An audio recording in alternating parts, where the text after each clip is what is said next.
let's compare some new nibs I got in 4 different Franklin-Christoph nibs. I've been told that they are like the smoothest when it comes to steel nibs. I got one, it was amazing, so then I ordered 4 more, and let's check them out. First up is a 1.1 cursive calligraphy nib. It writes just like a stub nib. So the downstroke is chunky, the side stroke is thin. So you put those together, you get boom, boom, boom, boom. If you do something like an S, it's like this. Ooh. Oh wow, that's very smooth. I believe that these are specifically rounded a little bit more, and they also remove the iridium point on these, so I'm not like scuffing stuff. Wow, this is really smooth. Okay, so this is a pretty cool stub calligraphy nib. So then this nib here, this is the needle point. This is the, oh gosh, it's the Nagahara. Maybe it's Nagahara. This is a Japanese ground nib. They are ground by a nib master in Japan, and it is super thin. So look at that.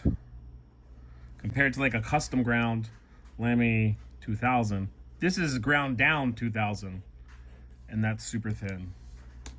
Compared to like my Pilot EF, like that needle point is really, really, really thin.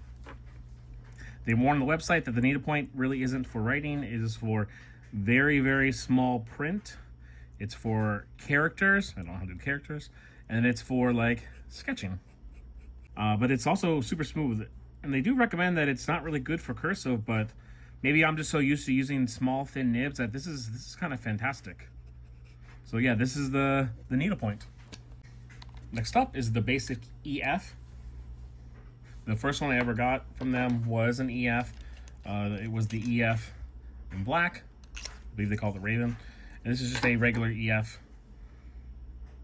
And it is just, yeah, it's about on par with my Pilot, right?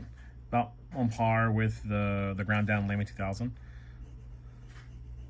Look at that. It's just so smooth. I can't, like, to get an EF that doesn't feel scratchy, that feel like it's just gliding across the page. It is just so nice. So I love this EF nib. It is super smooth. And my favorite nib from Franklin-Christoph is their SIG nib, and that SIG is SIG, and it stands for Stub Italic Gradient. Basically what that means is like this is an EF, right? So this is probably about on par with the downstrokes.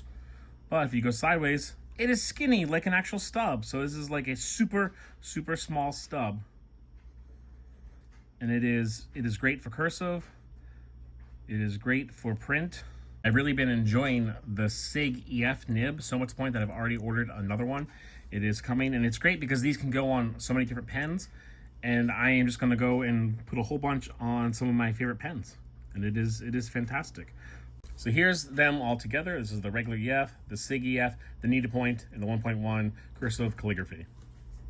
Cursive calligraphy is really nice. It is a good size. The 1.1 doesn't feel too chunky. I feel I can still do normal writing without it being too small. The regular EF is just a fantastic EF. The needle point, I do think it is probably more specialized. I like it. I write very small. This is great for me. I might even end up using it at some point for art and sketching, but this is probably not a good nib for everyone. Yeah, if you've never tried a Franklin-Christoph nib, I think you should give them a try. If you're only going to give one a try, I definitely endorse the SIG nibs because I really love this one, and it's been fantastic.